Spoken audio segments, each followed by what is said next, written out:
This case is absolutely horrifying. It is so sad. The evil is incomprehensible. I cried hearing about what happened to them while watching a show on this case, especially when I heard what happened to the little girl. Why did they have to kill them? I'll never understand how anyone can be so evil. I'm so disgusted with humanity. Here is a snippet from an article regarding the case below. Definitely one of the most horrific cases I've ever heard about. Komisarjevsky and Hayes planned to invade the Petit home in the middle of the night to score some cash. They'd allegedly agreed to tie the family up but leave them otherwise unharmed.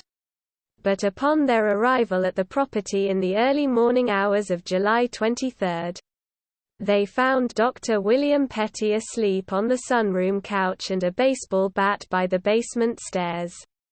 Komisarjevsky wielded the bat and proceeded to strike Dr. Petit 4 to 5 times. From there, Komisarjevsky and Hayes bound the doctor with rope and plastic zip ties around his wrists and ankles.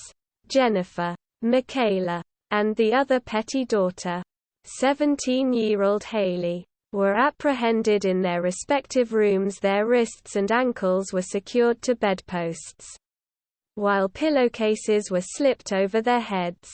After an initial search for cash, Komisarjevsky and Hayes moved Dr. Petit to bind him to a support pole.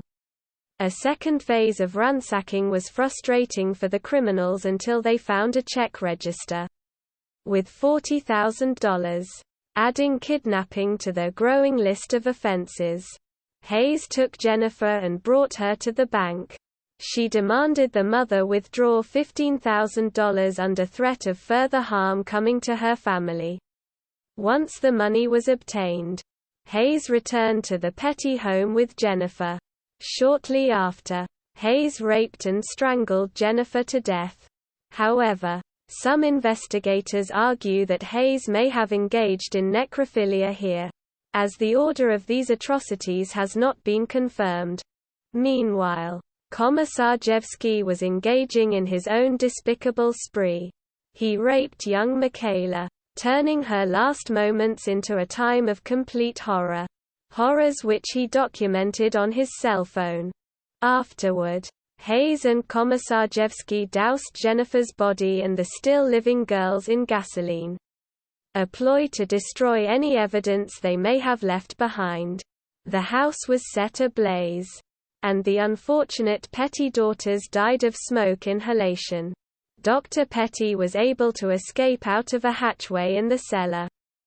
The criminals fled the burning home in the Petits' stolen car. After a bank teller, Mary Lyons, noticed the worrying situation with Jennifer, she had alerted the police to the situation, causing cruises to be stationed down the street from the Petit home. In their getaway, Hayes and Komisarjevsky crashed into the police cruisers, leading to their arrests. The home invasion from hell lasted 7 hours. Komisarjevsky and Hayes had both been on parole at the time of these murders for previous burglaries. Due to the timeline of when Hayes purchased the gasoline, many believe the murder of the Petit family to have been premeditated. The lack of surveillance on the two parolees and the posting of the police so close to the home as it was set ablaze has led many to cast doubts upon the handling of the atrocities by the police. Once in custody, Hayes and Komisarjevsky were quick to point fingers at each other as the driving force behind this despicable set of crimes. Komisarjevsky would later blame Dr. Petit for the death of his family, calling him a coward who could have saved them if he really wanted to. In 2010, Hayes was convicted of the murders and sentenced to death. Komisarjevsky was also convicted in 2011 and sentenced to death the following year. However, despite protests from the sole survivor of this massacre, these criminals never saw execution.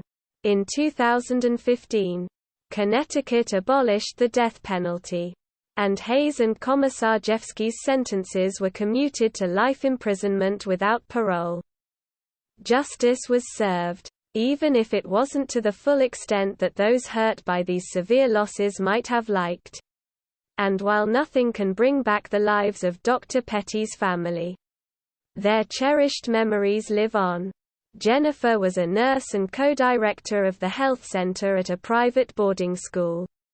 Haley participated in varsity cross-country, basketball, and crew and had just graduated as a high honor roll student, all while actively fundraising for multiple sclerosis research. Michaela had plans to take over Haley's fundraising after her sister left for college, and she loved cooking for her family.